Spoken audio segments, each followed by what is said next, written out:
तो आज BPSC teacher recruitment examination second phase का एक एग्जाम कंक्लूड हुआ। आज 7 तारीख है, 7 दिसंबर, और आज हम लोग मॉडल सेट 17 और 18 करेंगे इस बुक का विद डिटेल्ड एक्सप्लेनेशन, जैसा हम लोग पिछले वीडियोस में लगातार करते आ रहे हैं, एक एक ऑप्शन का ब्रीफ और डिटेल्ड एक्सप्लेनेशन के साथ। तो वीडियो में शुरू से अंत तक बने रहिएगा, क्योंकि आज भी हम लोग 2 सेट करेंगे और दोनों सेट में हम लोगों ने रिव्यू किया, काफी अच्छे क्वेश्चंस जो हैं वो पूछे गए हैं। तो दोनों सेट को करना बहुत इंपॉर्टेंट है। और आप देख सकते हैं यहाँ पे current affairs model practice set 17 से आज हम लोग शुरू करेंगे, 17 और 18 दोनों करेंगे, ठीक है, विद डिटेल्ड एक्सप्लेनेशन। तो थोड़ा सा जूम कर लिया जाए। सबसे पहले तो पहला क्वेश्चन आ रहा है साथियों कि मार्शल आर्ट गतका को 37वें राष्ट्रीय खेलों 2023 में आधिकारिक रूप से शामिल कर लिया गया है। यह खेल कहां आयोजित किए जाएंगे? क्वेश्चन पूछा जा रहा है आपसे कि ये खेल कहां आयोजित किए जाएंगे।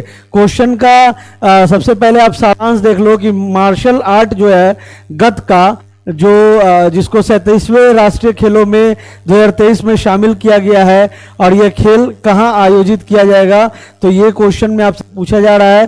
तो सबसे पहले आइए गतका के बारे में जानते हैं, है ना, गतका के बारे में जानते हैं, क्योंकि यहाँ पे अगर पूछा जा रहा है कि कहाँ आयोजित किया जाएगा तो ये भी पूछा जा सकता है कि गतका कहाँ का ये मार्शल आर्ट है। तो सबसे पहले आइए हम लोग उसको जानते हैं। तो आप यहाँ पे तस्वीरों में देख सकते हैं, ये ट्रेडिशनल मार्शल आर्ट है, ठीक है। ट्रेडिशनल का मतलब होता है साथियों पारंपरिक मार्शल आर्ट, जिसको हम लोग गतका कहते हैं, GATKA, और ये कहाँ का है? ये पंजाब का है, ठीक है। ये पारंपरिक खेल जो है, ये पारंपरिक मार्शल आर्ट जो है, इंडियन मार्शल आर्ट, ये कहाँ का है? तो ये पंजाब का है, और ये 37वें नेशनल गेम्स में शामिल होगा। और ये 37वां नेशनल गेम्स कहाँ आयोजित होना है? तो ये गोवा में आयोजित होना है। तो सारा पॉइंट्स मैंने बता दिया। गतका कहाँ का है? गतका का संबंध पंजाब से, पंजाब का पारंपरिक मार्शल आर्ट है, जिसको 37वें राष्ट्रीय खेलों में जगह मिली है, जिसका आयोजन गोवा में होना है। आइए क्वेश्चन नंबर 2 पे चलते हैं फटाफट। किसने हाल ही में काहिड़ा मिस्र में ISSF निशानेबाजी विश्व कप की पुरुषों की 10 मीटर एयर राइफल प्रतियोगिता में स्वर्ण पदक जीता? ये बहुत इंपॉर्टेंट है, क्योंकि गोल्ड मेडल जीता गया है, और ये काहिड़ा यानी कि मिस्र में जो ISSF निशानेबाजी विश्व कप हुई थी, उसमें पुरुषों की 10 मीटर एयर राइफल प्रतियोगिता में ये स्वर्ण पदक जीता गया है। तो ये किसने जीता है? क्वेश्चन पूछा जा रहा है। तो ये जीता है ISSF world championship Kryo. Cairo में ये आयोजित किया गया था। कायरो कहाँ है? इजिप्ट में है। इजिप्ट को हिंदी में कहते हैं मिस्र, है ना। और ये जीता है रुद्राक्ष बाला साहेब पाटिल, ठीक है, रुद्राक्ष बाला साहेब पाटिल। और ये वर्ल्ड रिकॉर्ड कितने का है? तो 633.9, ठीक है, 633.9 का वर्ल्ड रिकॉर्ड है, और जीता है रुद्राक्ष बाला साहेब पाटिल। तस्वीरों में आप देख सकते हो। और ये कहाँ आयोजन हुआ था? तो ये कायरो में हुआ था। इसका आयोजन कायरो कहाँ है? इजिप्ट में है। याद रखेंगे 2018 में वास्तुकला के क्षेत्र में पुलित्जर आर्किटेक्चर पुरस्कार पाने वाले पहले भारतीय वास्तुकार का निधन हो गया। इनका नाम क्या था? पहले भारतीय वास्तुकार थे जिनको पुलित्जर अवार्ड से सम्मानित किया गया था। किस क्षेत्र में? वास्तुकला के क्षेत्र में, ठीक है, वास्तुकला के क्षेत्र में इनको सम्मानित किया गया था। उनका नाम क्या है वो पूछा जा रहा है, आप तस्वीरों में देख सकते हैं। इन्हें ही वास्तुकला के क्षेत्र में सम्मानित किया गया था, और इनका नाम है डॉक्टर बालकृष्ण दोषी, ठीक है। इनका नाम क्या है? डॉक्टर बालकृष्ण दोषी। हाल ही में इनका निधन हो गया, इसीलिए ये अभी चर्चा में है। और इन्होंने कौन सा अवार्ड जीता था? पुलित्जर जीता था। किस क्षेत्र में जीता था? वास्तुकला के क्षेत्र में जीता था। पुलित्जर बहुत इंपॉर्टेंट है एग्जामिनेशन पॉइंट ऑफ व्यू से। हाल ही में इनका निधन हुआ था, तो इसीलिए क्वेश्चन भी इंपॉर्टेंट होता है, ठीक है। आगे बढ़ते हैं। इनका नाम क्या था? इनका नाम था डॉक्टर बालकृष्ण दोषी। Option A. किस शहर के संग्रहालय बहाली परियोजना को यूनेस्को में अवार्ड ऑफ एक्सीलेंस, ठीक है, से सम्मानित किया गया? क्वेश्चन क्या है कि किस शहर के संग्रहालय बहाली परियोजना को यूनेस्को में अवार्ड ऑफ एक्सीलेंस से सम्मानित किया गया है? ये कौन से शहर है? शहर तो है आपका मुंबई, ठीक है ना, शहर है आपका मुंबई। मुंबई कहाँ है? महाराष्ट्र में है। और किस संग्रहालय को मिला? तो वो भी आप लोग जान लो। नाम है छत्रपति शिवाजी महाराज वास्तु संग्रहालय म्यूजियम। ठीक है, क्या नाम है? छत्रपति शिवाजी महाराज वास्तु संग्रहालय म्यूजियम। और यह अवार्ड दिया गया है UNESCO Asia Pacific awards for cultural heritage conservation 2022। इसको कहते हैं अवार्ड ऑफ एक्सीलेंस। और यह दिया गया किसके द्वारा? तो यूनेस्को एशिया पैसिफिक अवार्ड से ये। और ये कल्चरल हेरिटेज कंजर्वेशन मतलब जो हमारी धरोहर है, हमारी जो सांस्कृतिक धरोहर है, उसको हम लोग कैसे उसका जतन करते हैं, उसके लिए ये अवार्ड दिया जाता है। और ये अवार्ड दिया गया छत्रपति शिवाजी महाराज वास्तु संग्रहालय म्यूजियम, जो लगभग 100 साल पुराना है। ठीक है ना, 100 ईयर्स ओल्ड है। और ये कहाँ है? ये बंबई में है। ठीक है, क्वेश्चन में आपसे यही पूछा जा रहा था, मुंबई। आगे बढ़ेंगे। मछुआरों की सुरक्षा के लिए किस संगठन ने नभ मित्र एक उपकरण का निर्माण किया? नभ मित्र क्या है सबसे पहले जानेंगे।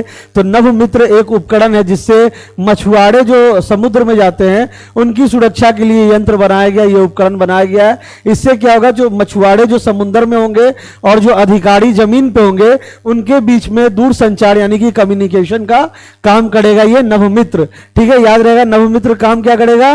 संचार का काम करेगा अधिकारियों और मछुआरों के बीच में। और ये बनाया गया है इसरो के द्वारा, Indian space research organisation, ISRO के द्वारा ये निर्माण किया गया। चंद्रयान 3 का काउंटडाउन की आवाज देने वाली साइंटिस्ट कौन थी जिनका निधन हो गया? काफी चर्चा में रही है ना। काउंटडाउन का जो आवाज था 10, 9, 8, 7, 6, 5 जो बोला जाता है उसका आवाज दिया गया था इनके द्वारा। हाल ही में इनका देहांत हुआ, आप यहाँ पे तस्वीरों में देख सकते हैं। ठीक है ना, तो इनका नाम पूछा जा रहा है आपसे, तो इनका नाम है एन वलारमथी इनका नाम है।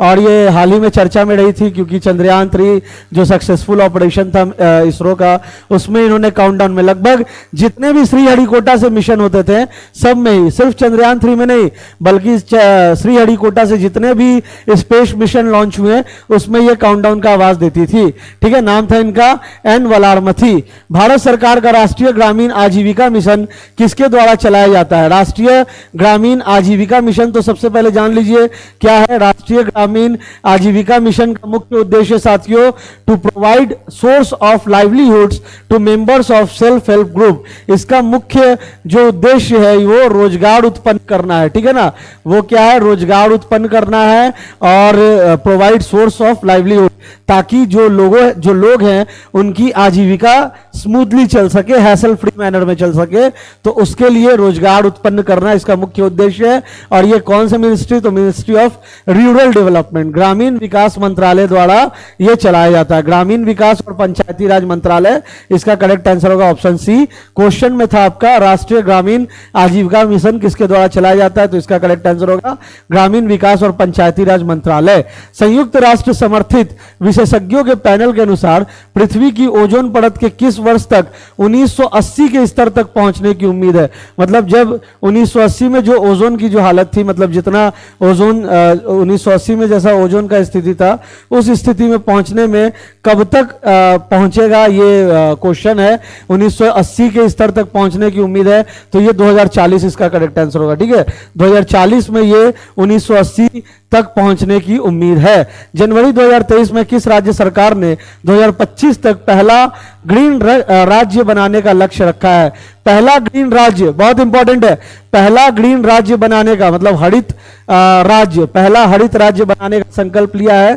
किसने लिया है? हिमाचल प्रदेश की सरकार ने लिया साथियों। ठीक है, याद रखेंगे, हिमाचल प्रदेश की सरकार ने, पढ़ सकते हैं, Himachal Pradesh targets to be first green energy state by 2025। क्या लिखा गया है? Himachal Pradesh targets to be first green energy state by 2025। इसका मुख्य उद्देश्य क्या है? ग्रीन एनर्जी का मुख्य उद्देश्य क्या है कि हरित राज्य के रूप में जो है इसका निर्माण करना है हिमाचल प्रदेश को।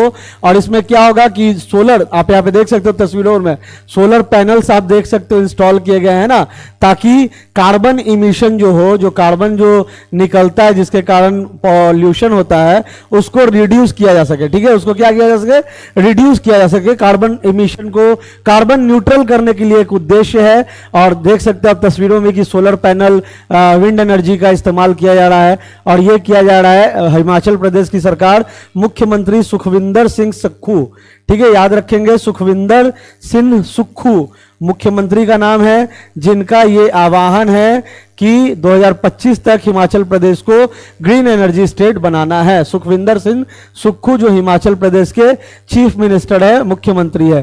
केंद्रीय शिक्षा मंत्रालय ने राष्ट्रीय शिक्षा नीति एनईपी, यानी एनईपी क्या है, नेशनल एजुकेशन पॉलिसी, याद रखिएगा एनईपी से क्वेश्चन बन सकता है क्योंकि बहुत इंपॉर्टेंट लैंडमार्क, बहुत इंपॉर्टेंट माइलस्टोन है इंडियन एजुकेशन हिस्ट्री में। तो एनईपी नेशनल एजुकेशन पॉलिसी 2020 के अनुरूप एक राष्ट्र एक छात्र आईडी की अवधारणा पेश की है, जिसे क्या कहा जाता है, एक छात्र एक आईडी, ठीक है, एक छात्र आईडी की अवधारणा पेश की गई है नेशनल एजुकेशन पॉलिसी के तहत, जिसको कहा जाता है अपार कार्ड। क्या कहा जा रहा है साथियों, आधार कार्ड था उसी तरीके से ये अपार कार्ड बनाया गया है, जो one nation one student identity card के थीम पे बेस्ड है। क्या है theme, one nation one student identity card, जिसका नाम है अपार कार्ड। ठीक है, आगे बढ़ेंगे। आशा करते हैं आप लोगों को क्लियर हो रहा होगा जितना भी यहाँ पे एक्सप्लेन किया जाएगा। निम्नलिखित में से कौन सा मेट्रो अपनी पार्किंग सुविधाओं में डिजिटल मुद्रा स्वीकार करने वाला पहला मेट्रो बन गया है। डिजिटल मुद्रा मतलब ई रूपी जिसको कहते हैं, वो स्वीकार करने वाला पहला मेट्रो बन गया अपनी पार्किंग में। तो कोची मेट्रो है, दिल्ली मेट्रो है, जयपुर मेट्रो है, लखनऊ मेट्रो, करेक्ट आंसर होगा Kochi metro. IDFC first bank, याद रखेंगे किसके साथ, आईडीएफसी फर्स्ट बैंक के साथ मिलकर कोची मेट्रो स्टेशन ने अपने पार्किंग सुविधाओं में डिजिटल मुद्रा स्वीकार करने वाला पहला मेट्रो बन गया है। ठीक है ना, डिजिटल रूपी डिजिटल मुद्रा स्वीकार करने वाला कोची मेट्रो। अपने सागरमाला कार्यक्रम के तहत बंदरगाह, नौवहन और जल मार्ग मंत्रालय ने मार्च 2023 में किस राज्य में 4 फ्लोटिंग जेट परियोजनाओं का सैद्धांतिक मंजूरी प्रदान की है। यह किया गया कर्नाटक में। ठीक है, 4 फ्लोटिंग जेटी परियोजनाओं को सैद्धांतिक मंजूरी प्रदान की गई है कर्नाटक में। पीएम मोदी ने हाल ही में किस शहर में अल जामिया तुस सैफिया अरबी अकादमी के एक नए परिसर का उद्घाटन किया। ये उद्घाटन हुआ मुंबई में। राष्ट्रपति द्रौपदी मुर्मू ने पटना में बिहार कृषि रोड मैप 2023-28 का कौन सा संस्करण लॉन्च किया। अभी हम लोगों ने देखा था कि बिहार के मुख्यमंत्री और राष्ट्रपति द्रौपदी मुर्मू ने बिहार में चौथा कृषि रोड मैप जो है 2023 से लेकर 2028 तक प्रस्तावित है, इसका लोकार्पण किया, इसको लॉन्च किया। और इसका मुख्य उद्देश्य क्या है, बिहार कृषि रोड मैप 2023-28 का मुख्य उद्देश्य ये सुनिश्चित करना है कि जितना ज्यादा से ज्यादा हो सके उतना फसल का प्रोडक्शन बढ़ाना और साथ ही साथ जो किसान है उनकी आय को भी बढ़ाना। ठीक है ना, तो ये सुनिश्चित करना इस योजना का मुख्य उद्देश्य है। और ये चौथा, ठीक है ना, ये चौथा संस्करण लॉन्च किया गया। आगे बढ़ते हैं। सितंबर 2023 को किस राज्य सरकार ने आदि शंकराचार्य की 108 फीट ऊंची प्रतिमा का अनावरण किया। आदि शंकराचार्य जो बहुत बड़े फिलोसोफर थे जिन्होंने ज्ञान का प्रचार प्रसार किया है ना, और इनका जो 108 मीटर लंबी प्रतिमा है, 108 मीटर टॉलेस्ट स्टैचू का अनावरण किया गया है आपके मध्य प्रदेश में। ठीक है, मध्य प्रदेश में। और मध्य प्रदेश के मुखिया मतलब मध्य प्रदेश के मुख्यमंत्री जो शिवराज सिंह चौहान थे वो भी इस मौके पे मौजूद थे। ये आदि गुरु शंकराचार्य की 108 मीटर है, शायद 108 फीट, ठीक है, 108 फीट ऊंची प्रतिमा, 108 फीट ऊंची प्रतिमा का अनावरण मध्य प्रदेश में किया गया। मध्य प्रदेश के चीफ मिनिस्टर भी इस मौके पे मौजूद थे, आप यहाँ पे तस्वीरों में देख सकते हो। ठीक है ना, ये मूर्ति का एक रूप है। ठीक है, 108 फीट ऊंची मूर्ति। आगे बढ़ेंगे। किस देश ने एआई संचालित बड़ाक टैंक का अनावरण किया। आर्टिफिशियल इंटेलिजेंस का तो पूरा चलन है और आर्टिफिशियल इंटेलिजेंस से क्वेश्चन भी बन सकता है, तो ये एआई संचालित आपका टैंक है। ठीक है ना, आर्टिफिशियल इंटेलिजेंस बेस्ड टैंक। झंडे से तो आप अंदाजा लगा ही चुके होंगे कि ये इजराइल का ये निर्माण है, इजराइल का ये डेवलपमेंट है। आगे बढ़ेंगे साथियों कि कितने देशों को संयुक्त राष्ट्र सुरक्षा परिषद में 2 साल कार्यकाल के लिए चुना गया है। अभी कितने देशों को 2 साल कार्यकाल के लिए चुना गया है, तो 2 साल कार्यकाल के लिए 5 देशों को चुना गया है। ठीक है, याद रखेंगे हम लोग, 5 देशों को चुना गया है और 5 देशों को 2 साल के कार्यकाल के लिए चुना गया है। तो अब आइए, यूनाइटेड नेशन सिक्योरिटी काउंसिल से रिलेटेड क्वेश्चन है, तो सबसे पहले हम लोगों को जानना होगा कि जो 5 नेशन होते हैं वो यूनाइटेड नेशन सिक्योरिटी काउंसिल, जिसको हम लोग यूएनएससी अक्सर न्यूज में सुनते होंगे, 5 नेशन जो होते हैं वो यूएनएससी के परमानेंट मेंबर्स होते हैं। कौन कौन है भैया? तो यूनाइटेड स्टेट है, फ्रांस है, चाइना है, रशिया है और यूके यानी कि इंग्लैंड है। फिर से पढ़ेंगे, यूनाइटेड नेशन सिक्योरिटी काउंसिल के 5 परमानेंट मेंबर्स है, जिसका नाम है the United states, France, China, UK और रशिया, ठीक है ना। और 10 जो मेंबर्स होते हैं वो टेम्पोररी होते हैं, ठीक है। टेम्पोररी मतलब 2 साल के कार्यकाल के लिए इनका नियुक्ति होता है, बस 2 साल के लिए टेम्पोररी मेंबर्स होते हैं। तो आप यहां पढ़ सकते हो कि these 5 nations are permanent members of the UN security councils और each of these nations have the veto power to stop any decision made by the security council. इन सारे नेशन, जो यहां पे 5 नेशन का झंडा आपको दिख रहा होगा, सबके पास वीटो पावर है और सबके पास वीटो की शक्ति है, जो रोक सकते हैं किसी भी डिसीजन को जो सिक्योरिटी काउंसिल द्वारा जो डिसीजन लिया जाता है, ठीक है ना। तो इन 5 नेशन के पास वीटो पावर है। पहला, 5 नेशन जो होते हैं वो परमानेंट मेंबर होते हैं यूनाइटेड नेशन सिक्योरिटी काउंसिल के। 5 नेशन का नाम हमने बता दिया और 10 नेशन जो होते हैं वो हर 2 साल के अंतराल पे बदलते हैं। तो अभी हाल में 5 नेशन को 2 साल के अंतराल के लिए यूनाइटेड नेशन सिक्योरिटी काउंसिल का मेंबर बनाया गया है। और इन देशों का नाम क्या है? पढ़ेंगे एक बार फिर से। अल्जीरिया, ठीक है, अल्जीरिया है, गुआना है, गुआना है, अल्जीरिया है, सिएरा है साथियों, याद रखिएगा ये क्वेश्चंस बहुत इंपॉर्टेंट है। लियोन, लियोन है और एक है स्लोवेनिया, एक है स्लोवेनिया और एक है आपका साउथ कोरिया, है ना, दक्षिण कोरिया यानी कि साउथ कोरिया। कितना हो गया? याद रखेंगे 1 2 3 4 5, ठीक है, 5 नेशन हो गए। संयुक्त राष्ट्र महासभा ने 5 देशों अल्जीरिया, गुयाना, सियारा लियोन एक ही है, सियारा लियोन एक ही है, इसमें कंफ्यूज मत होइएगा, और स्लोवेनिया और दक्षिण कोरिया को संयुक्त राष्ट्र सुरक्षा परिषद में 1 जनवरी 2024 से शुरू होने वाले 2 साल के कार्यकाल के लिए चुना है, जो 31 दिसंबर 2025 तक सेवा देंगे। तो हमने आपको यहाँ पे यूनाइटेड नेशन सिक्योरिटी काउंसिल से जो भी मेजर क्वेश्चन बनते हैं वो बता दिया। 5 नेशन परमानेंट मेंबर, अभी रिसेंटली 5 टेम्पोररी मेंबर जिनका 2 साल के लिए कार्यकाल होता है उसकी नियुक्ति हुई है। अल्जीरिया है, गुआना है, सीरिया लियोने है, स्लोवेनिया है और साउथ कोरिया है, ठीक है। आगे बढ़ते हैं क्वेश्चन में, है ना।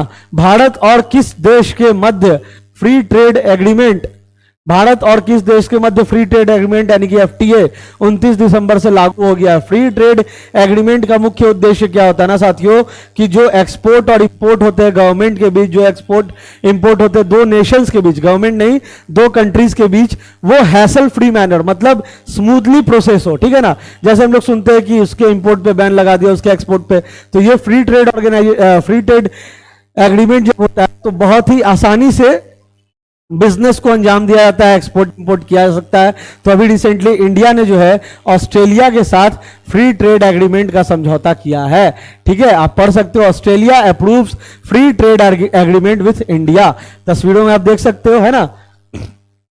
आगे बढ़ेंगे। सेट नंबर हमारा ये कंप्लीट हो गया, सेट नंबर 17 कंप्लीट हो गया।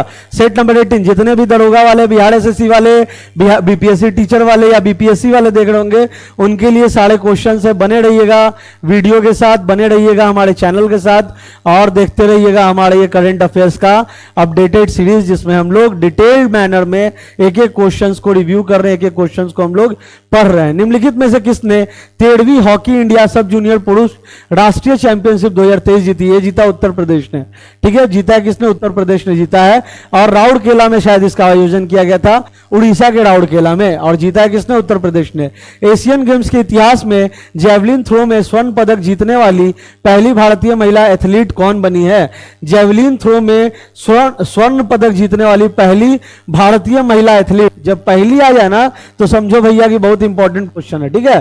तो ये कौन जीती है? तो another gold for India, Anu Rani, women's javelin throw athletics. तस्वीरों में आप देख सकते हो अन्नू रानी को। और ये कब जीता इन्होंने? तो ये जीता है 19th एशियन गेम्स में। याद रखेंगे 19th एशियन गेम्स, जिसका आयोजन कहां किया गया था? जिसका आयोजन किया गया था हांगझो में, ठीक है, हांगझो में किया गया था 2022 इसका आयोजन किया गया था। 19th एशियन गेम्स आयोजन स्थल क्या था? तो हांगझो था, आयोजन स्थल याद रखेंगे हांगझो था। और अनु रानी जो पहली वुमेन जेवलिन थ्रो बनी, अनदर पहली वुमेन जेवलिन थ्रो एथलेटिक्स बनी, जिन्होंने गोल्ड मेडल जीता है 15th एशियन गेम्स जिसका आयोजन 19th एशियन गेम्स जिसका आयोजन हांगझो में हुआ था 2022 को। तो क्वेश्चन में आपसे क्या पूछा जाता कि एशियन गेम्स के इतिहास में जेवलिन थ्रो में स्वर्ण पदक जीतने वाली पहली भारतीय महिला एथलीट कौन बनी है? तो ये पहली भारतीय महिला एथलीट बनी है अनु रानी। वीरता पदक पाने वाली महिला एयरफोर्स अधिकारी कौन बनी है? फिर से क्वेश्चन है, ये जहां पे पहला या महिला आ जाए तो समझो भैया बहुत इंपॉर्टेंट है। पहला महिला ये सब जहां आ जाए तो वो बहुत इंपॉर्टेंट हो जाता है एग्जामिनेशन पॉइंट ऑफ व्यू से, ठीक है। तो ये जीता है, आइए एक बार फिर से देखते हैं किसने जीता है ये अवार्ड। क्वेश्चन पूछा जा रहा अवनी चतुर्वेदी, भावना कंठ, सालिजा धामी, दीपिका मिश्रा। तो ये अवार्ड जीता है दीपिका मिश्रा ने, ठीक है। याद रखेंगे दीपिका मिश्रा ने वीरता पदक पाने वाली ये पहली वीरता पुरस्कार पाने वाली पहली महिला एयरफोर्स अधिकारी बनी है, जिनका नाम है विंग कमांडर दीपिका मिश्रा, ठीक है। विंग कमांडर दीपिका मिश्रा इनका नाम है। और आगे बढ़ेंगे, अमित शाह ने 14 फरवरी को किस पुलिस को प्रेसिडेंट कलर अवार्ड से सम्मानित किया?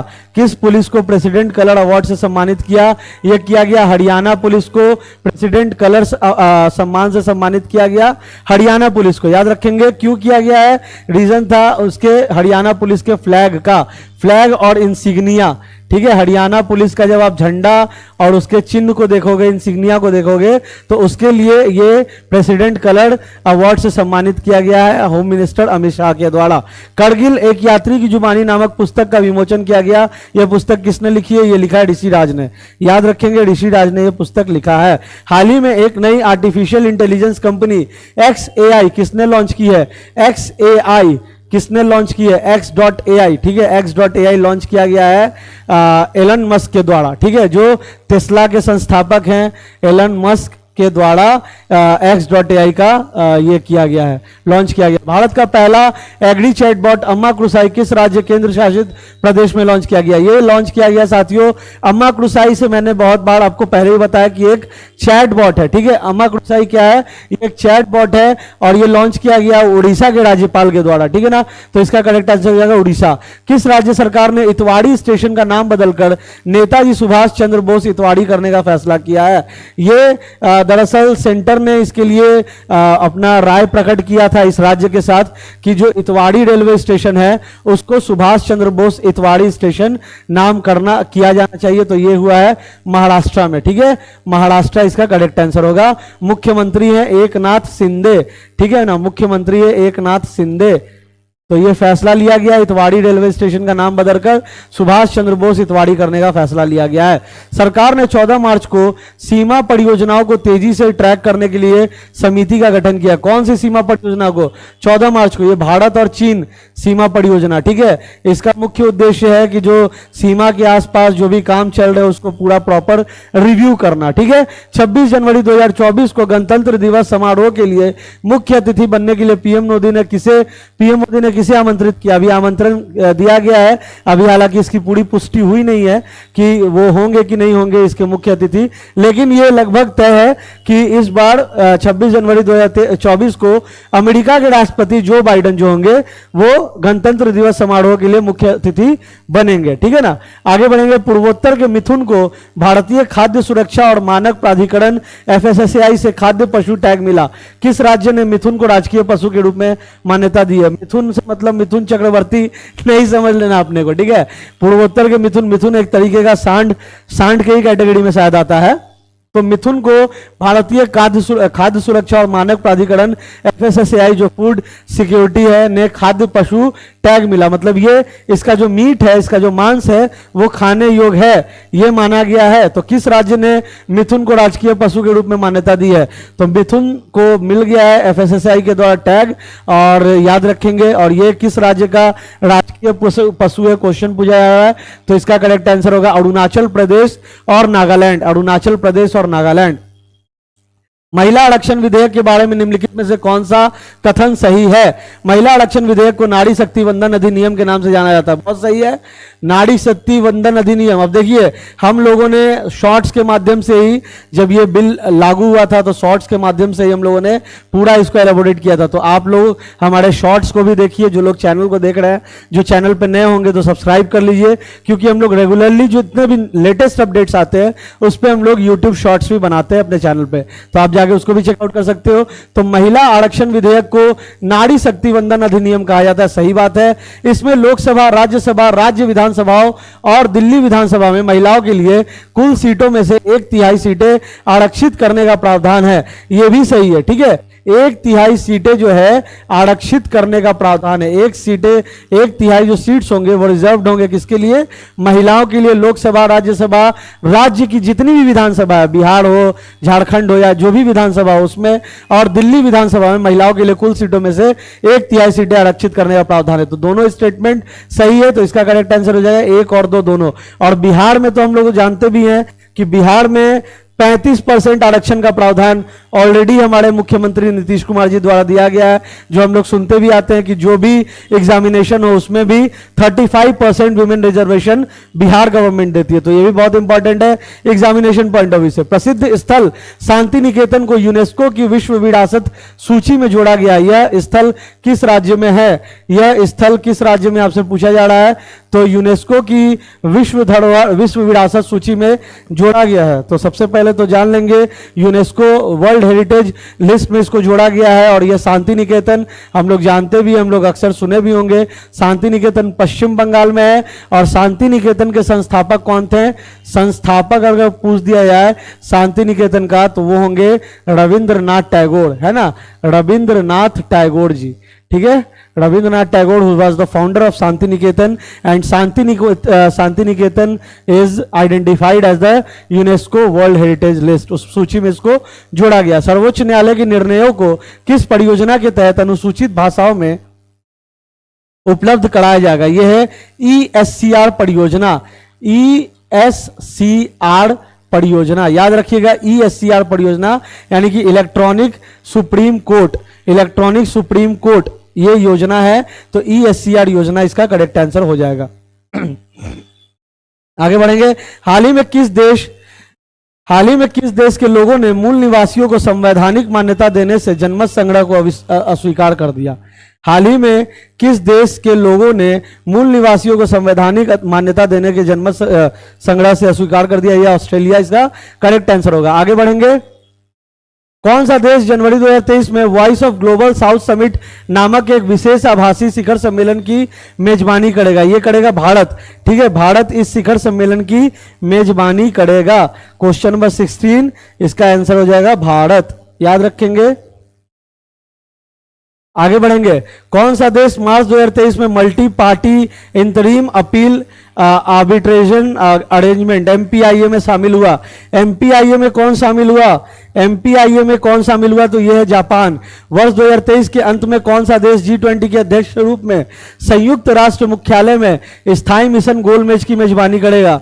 स्थायी मिशन गोलमेज की मेजबानी करेगा भारत, ठीक है। भारत की अध्यक्षता में ये 2023 का G20 समिट हुआ और 2023 के अंत में भारत जो है G20 के अध्यक्ष के रूप में राष्ट्र मुख्यालय में स्थायी मिशन गोलमेज की मेजबानी करेगा। अभी जो हमारा G20 समिट जिसकी अध्यक्षता भारत ने किया उसका क्या थीम था, उसका क्या स्लोगन था? वसुधैव कुटुंबकम, वसुधैव कुटुंबकम, याद रखेंगे। वसुधैव कुटुंबकम मतलब one earth one family, one earth one family इसका थीम था, ठीक है। आगे बढ़ेंगे, आगे बढ़ेंगे।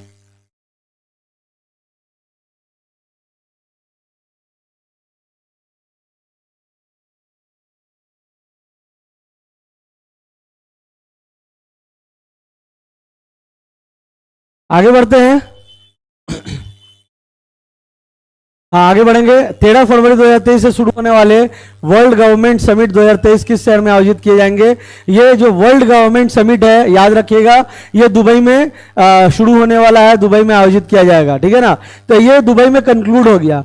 13 फरवरी 2023 से शुरू हुआ था ये, और ये दुबई में कंक्लूड हो चुका है, ठीक है ना। श्रीलंकाई प्रदर्शनी Geoffrey Bawa it is essential to be there का उद्घाटन 17 मार्च 2023 को किस शहर में किया गया? ये सबसे पहले जान लो, ये जानना बहुत जरूरी है। श्रीलंकाई प्रदर्शनी हुआ था Geoffrey Bawa it is essential to be there. और जेफरी बावा कौन है? जेफरी बावा कौन है? तो जेफरी बावा हमेशा याद रखिएगा साथियों, ये श्रीलंकन आर्किटेक्ट थे, श्रीलंकन आर्किटेक्ट थे, है ना, जो अपने जमाने के बहुत ही मशहूर आर्किटेक्ट थे, और इनके ही लिए ये श्रीलंकाई प्रदर्शनी का आयोजन किया जाता है जिसका नाम था it is essential to be there. इसका उद्घाटन 17 मार्च 2023 को न्यू दिल्ली में किया गया, न्यू दिल्ली में किया गया, ठीक है, न्यू दिल्ली में किया गया, याद रखिएगा। तो ये आपका हो गया पूरा 17 और 18 सेट नंबर, जिसको आज हम लोगों ने कंक्लूड कर दिया विद डिटेल्ड एक्सप्लेनेशन। वीडियो पसंद आया होगा तो चैनल को सब्सक्राइब कीजिएगा, वीडियो को लाइक कीजिएगा, और हमारा जितना भी शॉर्ट्स वाला सेगमेंट है उसमें भी हम लोग रेगुलर करंट अफेयर्स लाते रहते हैं, तो उसको भी देखना ना भूलिए, और चैनल को सब्सक्राइब कर लीजिए ताकि ऐसे जितने भी लेटेस्ट कंटेंट हो आपको मिलता रहे। तो thanks for watching this video and all the best for the upcoming examination. Thank you so much.